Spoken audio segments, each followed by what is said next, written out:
about friends, bands of brothers, or lovers or enemies. What stood out in Guardians 2 was that it's really about family. Maybe on a smaller scale, reflecting the bonds with the superheroes in the MCU. Are they friends? Or are they more like family? He's our friend. All any of you do is yell at each other. You are not friends. You're right. We're family. We are family! Quill, of course, is imaging his father as a typical 80s style Hasselhoff. And who wouldn't? Well, I would. When I was a kid in the playground, man, I wanted to be Michael freaking Knight. I wanted to be the Half. I wanted to be like that big curly hair, you know, and that leather jacket and a watch. Even now I don't have a watch. Need a watch that I can call my car, man. Kit, I need you. Buddy, there's gotta be a way out of here. Let's go for it. Turbo boost!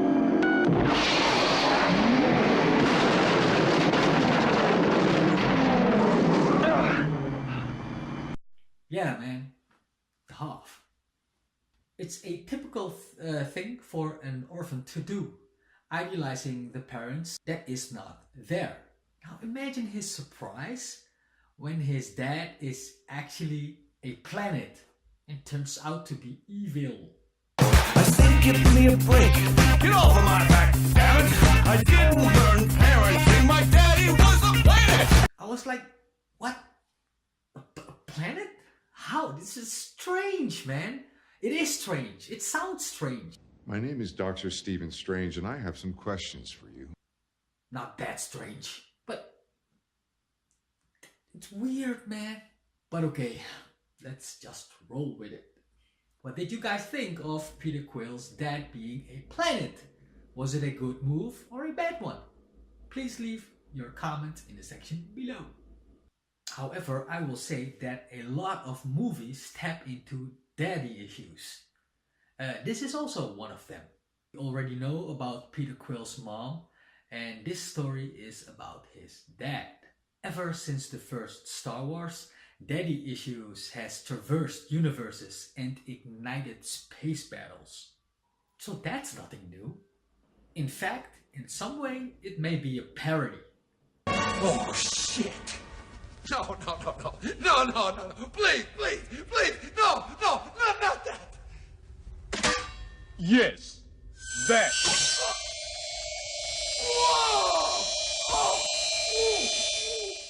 Now that's a good parody. Back to daddy issues. Quill, in the meantime, had been taken care of by Yondu. Not the typical father type, and Quill never understood why he was so harsh to him. Of course, in the end, we understand that he is trying to protect Quill. He never wanted to see him hurt. To trigger some more of our feels, all this happens very fast. Before Quill realizes that Yondu is in fact the best father he ever had, it's already too late. Adding to the family vibe is of course the coming of age story of Groot. The group are in fact raising him, and even in the end credits he acts like a bickering teenager. Ugh, dude. Seriously? You gotta clean up your room. It's a complete mess. I am Groot. I am not boring. You're boring. You know what's boring? Sitting there playing that mind-numbing game. What's boring is me tripping over your vines every day. I'm not boring. And now I know how Yondu felt. How the group reacts together reminded me much of the Lethal Weapon series. It's all the love for each other, the bonding, the affection, but also the bickering, the jabs at each other, and the yelling. Man, the yelling. No! No, that's the button that will kill everyone! Too much armor on, I can't tell! No, not him! The father of the... No, that's exactly what you just said! How is that even possible? Also, flap your arms and make noises like a bird! No!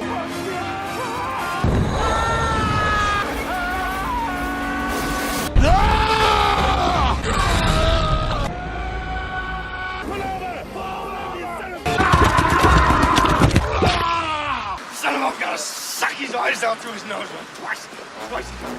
That was awesome! And then there are the sister issues between Nebula and Gamora.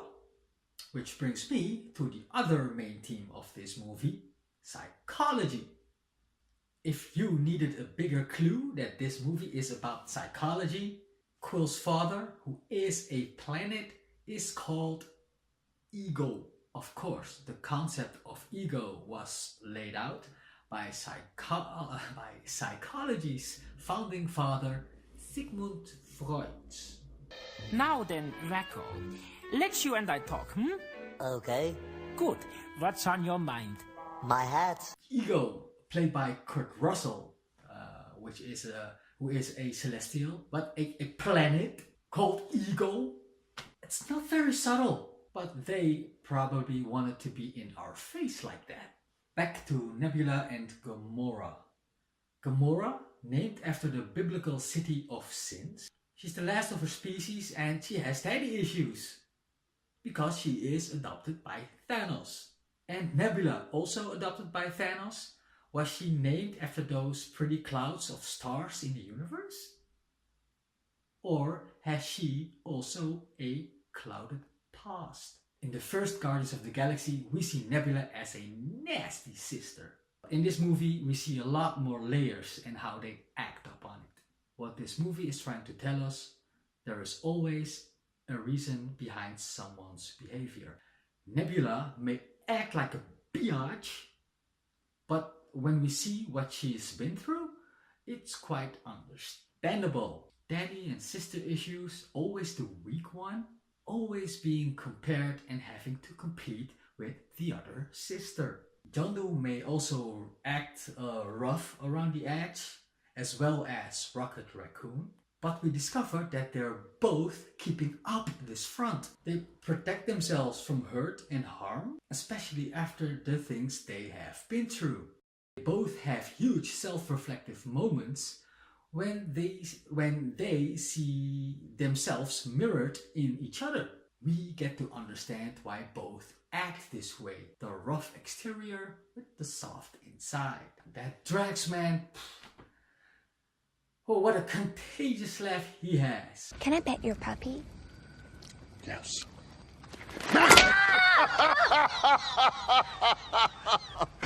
No!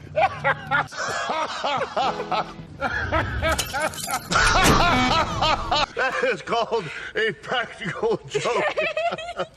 More about Drax. We already know he lost his family and he is referring to it a lot in these movies. In this one, he seems to find a new family member in Mantis. Some would imply that they might become romantic, but even the director and the writer, James Gunn, stated that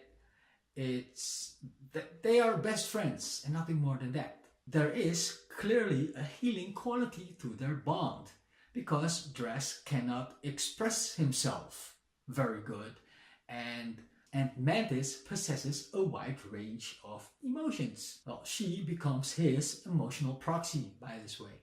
I really did not expect all of this fascinating and deep character developments. In some way, all characters are coming to terms with their own past and trauma, and they even grow beyond it with the help of each other. This movie is telling us, yeah, people can be dicks sometimes, but there is always a reason, as well as realizing what you have before it is gone. Like Quill never fully appreciating Yondu as a father until it's too late. His dreaming and fantasies about his real father stood in the way of seeing his current reality with Yondu. I already mentioned Lethal Weapon and David Hasselhoff, but this movie is full of 80s and 90s references. As an 80s kid, I can only rejoice. There are some great cameos and small parts. Sylvester Stallone is in this movie, and Kurt Russell playing the dad ego of Quill. Kurt Russell and Sylvester Stallone, man, those were huge 80s stars and 90s, even in the 70s, but they were big in the 80s. They even had a film in the 90s together, Tango and Cash. So yeah, that was like cool. And then there are the cameos. You see Ving Rhames, Michelle Yeoh, and I mentioned before Sylvester Stallone. And I think they got teased for the next installment. You know, it's a shame that it took the tragedy of losing Yandu to bring us all together again. But I think he'd be proud knowing that we're back as a team. I'm in. Dope. I miss you guys so much! Hell yes. Let's say we steal some shit. And then there is a huge reference in the end credits. Well, huge. I think it is huge because I was when seeing this in the movie theaters, and one of the 5 end credit scene. Yeah, I'm in freaking 5. 1, 2, 3, 4, 5, 5. That's insane, man. But one of those end credit scenes showed a cocoon, and I heard like gasp and oh my god in the movie theater, and I was like, oh, what the fuck is that? So I had to look it up at home, and I read it was the cocoon of Adam Warlock. And the geek I am read a lot about Adam Warlock, so yeah, I could understand all those nerdgasms in the movie theater. One of those things that could have been better in this movie was the use of the soundtrack. The first one did a perfect job. They used the right songs on the right moments.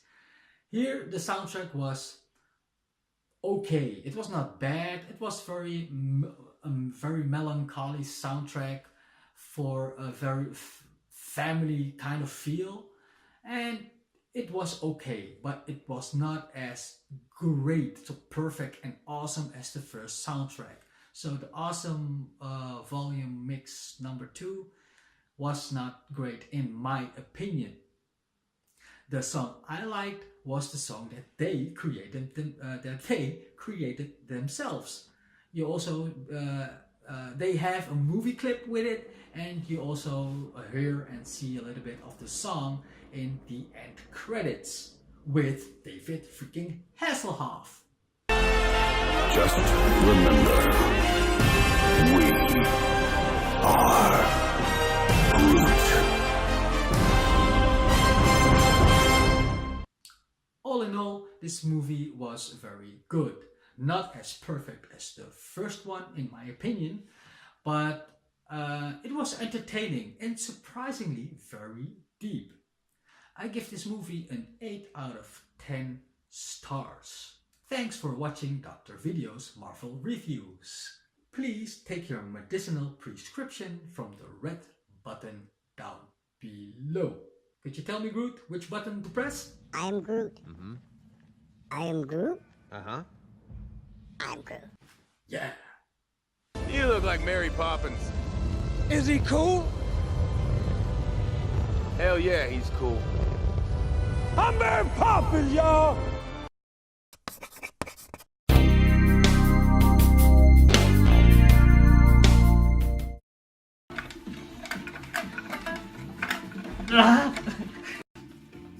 Ah!